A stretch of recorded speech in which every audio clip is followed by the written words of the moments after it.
Uşaqlar, deməli bu testimizdə biz sifət və zərfə aid olan bölməni işləyəcəyik. Ümumiyyətlə sifət və zərfin bir-birinə aid etməyin əsas rolu nədir, yolu nədir? Deməli, təbii ki, feilləri bilmək lazımdır. Bilirik ki, sifət ismə aiddir, zərf isə feilə aiddir, hərəkət bildirir. Yəni 9 feil var ki, biz mütləq o feili əzbər bilməliyik ki, 9 feildən, məsələn, to be-nin am, is, are, was, were və yaxud da ki, test, smell, feel, become, get, seem, look kimi feillər varsa, deməli biz burada sifət axtaracağıq. Yox, bunlardan başqa digər feilləri gördüksə, artıq o cümləmiz deməli zərf olacaq. Ona görə testi işləyəndə birinci həmişə xəbərə baxırıq. Deməli bu cümlədə baxırıq ki, xəbərimiz arrived, hərəkətdir, 9 feilin içində yoxdur, deməli zərf axtarırıq. Amma bəzi sözlər var ki, uşaqlar, bunun zərf, sifət forması zaten eynidir. O zaman ikinci işimiz gedib cümlənin dərəcəsinə baxırıq. Və zən bağlayıcısını görəndə artıq bilirik ki, cümləmiz müqayisə dərəcəsindədir. Və müqayisə dərəcəsində də bilirik ki, most üstünlük dərəcəsini düzəldir. Və early sözü tək hecalı olduğuna görə uşaqlar, əgər müqayisə dərəcəsində sifət tək hecalıdırsa, istəyir zərf olsun, erlə düzəlir. Yox, çox hecalıdırsa, morla düzəlir. Və bilməliyik ki, eyni anda mor və er sözə artırılmaz. Deməli, early sözü tək hecalı olduğuna görə burada deməli mor işlənməyəcək. Və early, erkən, burada B variantında adi dərəcədə işlənməyəcək. E variantında est şəkilsini görürüzsə, təbii ki, bu üstünlük dərəcəsidir. Və doğru variant olacaq early-yə D variantı. Burada ikinci testimizdə uşaqlar, deməli bizdən boşluqdur. Və birinci cümlədə təbii ki, dərəcəyə baxırıq, heç bir dərəcə göstəricisi yoxdur. Və xəbərə baxırıq, sifət və yaxud da zərf təyin etməyimizi bilmək üçün bucket. Deməli, artıq hərəkət var burada, hürdür, zərfdir, hərəkət var. Ona görə də uşaqlar, biz deməli, ly formanı axtarmalıyıq. Məsələn, D variantında da uşaqlar, loudə bizdə hər hansı bir dərəcə göstəricisi yoxdur, yəni bunu işlədə bilmirik. B və E variantı arasında qalanda, deməli ikinci tərəfə də the dog barked loudly, ucadan itürdü, and the squirrel ran away, qaçdı, hərəkət var burada. Təbii ki, biz burada zərf quickly, quick sifətdə özündən sonra isim istəyəcək, amma quickly burada zərf olacaq. Yəni hər iki tərəfimizdəki feilimiz zərf hər istədiyinə görə, hərəkət olduğuna görə biz burada onların ly formasını düzəldirik. Yəni bilirik ki, sifətin sonuna ly şəkilsi artırarkən zərf düzəlir. Doğru variant burada olacaq E variantı. Deməli, dördüncü testdə uşaqlar baxırıq. Deməli, xəbərimiz responded. Deməli, cavab verdi. Və dərəcə təbii ki, zərfdir. Və dərəcəmiz veri. Veri də bilirik ki, adi dərəcədir. Əgər hərəkət varsa, burada zərf varsa, təbii ki, biz ly formanı götürürük. Veri adi dərəcə olduğuna görə burada müqayisə işlədə bilmir. Correction burada uyğun gəlmir. Be correct uyğun gəlmir. Və D variantı doğrudur. Çünki veri adi dərəcədir və responded hərəkət olduğuna görə biz burada zərf işlətməliyik. Doğru variant olur. D variantı. 5-ci sualda uşaqlar, baxırıq ki, cümlədə nöqtənin əvvəlində Z artikli var. Təbii ki, Z artikli varsa, bu artıq üstünlük dərəcəsidir. Üstünlük dərəcəsidirsə, bilirik ki, est şəkilsindən və yaxud da ki, çox hecalıda mostla düzəlir. Deməli, burada testdə A variantı more müqayisədir. C variantında nə est, nə most ifadəsi yoxdur, yəni yanlışdır yazılışı.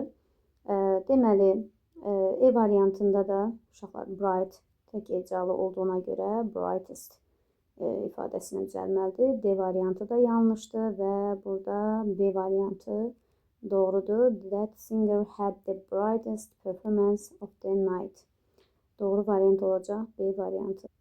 Və təbii ki, uşaqlar bilirik ki, zərfdə Z artikli işlənmir. Yəni ona görə biz ly olan formaları da çıxardırıq. Təbii ki, bu zərf olmur. Yəni burada bizə sifət forması lazımdır. Növbəti sualımıza keçək. 6-cı sualda uşaqlar yenə baxırıq. Birinci cümlədə gəlin dərəcə axtaraq. Görürük ki, zən var, zən bağlayıcısıdır və bilirik ki, müqayisədir. Ümumiyyətlə müqayisə də burada baxırıq bad sözündən gedir. Bad sözü kökündən dəyişir. Deməli worse üstünlük dərəcəsində the worst olur.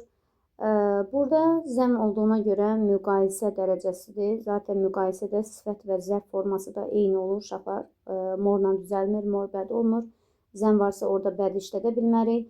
Badly burada adi dərəcədir. Bad zərf kimi bəli adi dərəcədir. Və worst deməli üstünlük dərəcəsidir. Beləliklə C variantı worst doğru variant olur.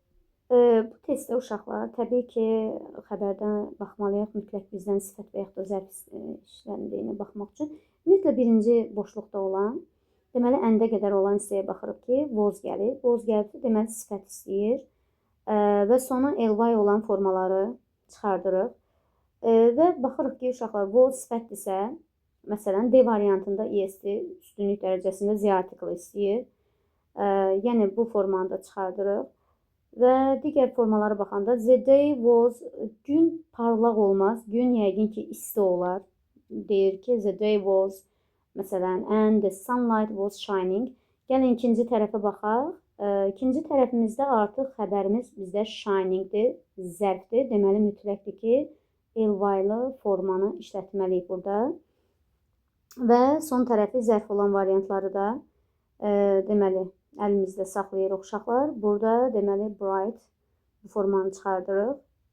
Deməli E variantında uşaqlar deməli niyə götürmürük? Gün parlaq, günəş isti shining, yəni işıq saça bilməz. Əksinə olmalıdır. Ona görə də E variantı tərcümə ilə burada uyğun gəlmir. B variantı daha doğrudur. Deməli the day was warmer. Deyir gün daha isti və günəş parıldayırdı. Ona görə tərcümə ilə, yəni belə olanda mütləqdir ki, tərcüməyə də baxmaq lazımdır. Doğru variant olur, B variantı. Burada 8-ci testdə uşaqlar heç bir dərəcə göstəricisi yoxdur. Sadəcə xəbərə baxırıq. Dance varsa, təbii ki, hərəkət var burada. Zərf götürəcəyik və sözümüz də graceful olduğuna görə, yəni çox hecalıdır. Bu təbii ki, s-lə düzələ bilməz. Onun önündə onun more və yaxud da ki most işlənməlidir. Gəlin belə baxaq variantlardan yazılışı səhv olanı götürək. Əgər dance hərəkət varsa, təbii ki biz bunun zərf formasını götürürük. Graceful olanı götürmürük.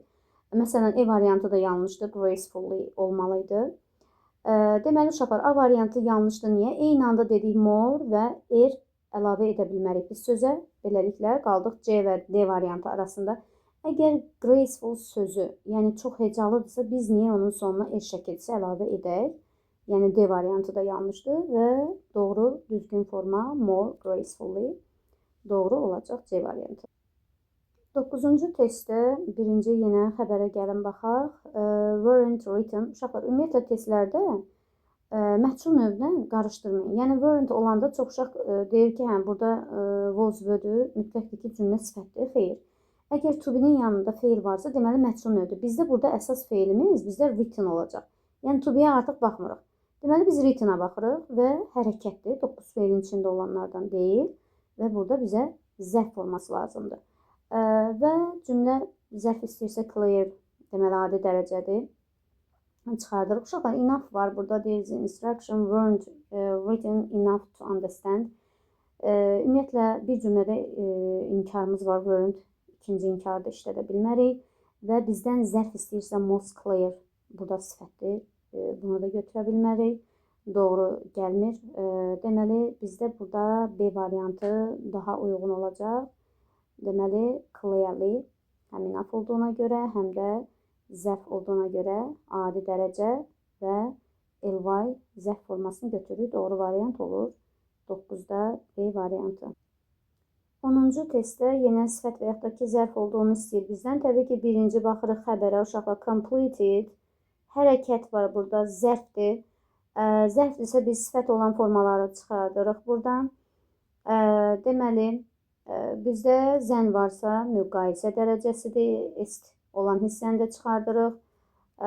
Zərf varsa uşaqlar, təbii ki biz bunda quickly, ly olan formanı götürürük və more quickly belə formanı götürə bilərik. Çünki ly ilə zərf formasını düzəldiriksə quick yox və zənd olduğuna görə E variantını adi dərəcədə götürə bilmərik.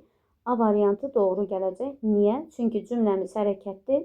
Zərfdə ly qoymalıyıq feildə, sifətdə burada, zərfdə ly düzəltməliyik, zərf düzəltməliyik və zənd də olduğuna görə müqayisə dərəcəsidir.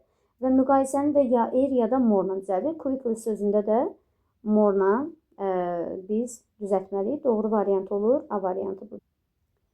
11-ci testdə də yenə birinci xəbərə baxırıq. Slept 9 feilin içində yoxdursa, deməli zərfdir. Və əgər biz zərf axtarırıqsa, uşaqlar bilirik ki, deep sifətdir və bunun zərf forması da deeply olmalıdır. Bizə hər hansı bir dərəcə də göstərməyibdir. Əgər zərfdirsə, biz onu da qətiyyən Z artiklini işlədə bilmərik. Və bizdən zərf istəyirsə, deeply, uşaqlar baxın, deməli E variantında da üstünlük dərəcəsidir. A variantı deməli sifətdir, ly yoxdur. D variantında da bizə yəni more deep sifət formasını veribdir, yanlışdır. Burada B variantı doğrudur. Deeply, dərin. Yəni zərf formasını, əgər bizdən zərf istəyirsə, ümumiyyətlə çalışıb ly-lı formanı tapmaq lazımdır. Yəni bəzən cümlədə hər hansı bir zaman göstərməyəndə özümüzü də çaşdırmamalıyıq. Əgər zərf istəyirsə, deməli mütləqdir ki, biz ly ilə olan bir sözü götürməliyik. Doğru variant da burada olacaq, B variantı. 12-ci testdə deməli baxırıq ki, is var və dərəcəyə baxırıq, zən var. Zən varsa müqayisə dərəcədir uşaqlar. Ümumiyyətlə today is varsa burada hotly ola bilməz. Zərf istəmir bizdən. Və hot tək hecalı olduğuna görə, yəni biz onun more və yaxud da ki most-la düzəldə bilmərik. Zənd olduğuna görə müqayisədir. E variantını götürmürük. Adi dərəcədir burada. B və D variantı arasında qaldı. Təbii ki, EST ilə bitən sözlər üstünlük dərəcəsidir. Doğru variant olacaq. Hotter. B variantı olacaq. 13-cü testdə uşaqlar deməli biraz mürəkkəbdir. Təbii ki, tərcüməyə də getmək lazımdır burada. Deməli ki, boşluq var. Ümumiyyətlə ayrı-ayrı cümlələr olduğuna görə zənin birinci cümləyə heç bir aidiyyatı yoxdur. Yəni baxın, batla olan ayrı bir cümlələrdir. İkinci cümləmizdə bizdə zən var, müqayisədir. Yəni son tərəfi müqayisə olan variantları saxlayaq. Təbii ki, E variantında most üstünlükdür. B-də burada most üstünlükdür. A və C variantı arasında qalırıq. Uşaqlar, A-da deməli burada H deyər. Tam bilinmir belə. C variantında H-dır. Deməli, he worked hard.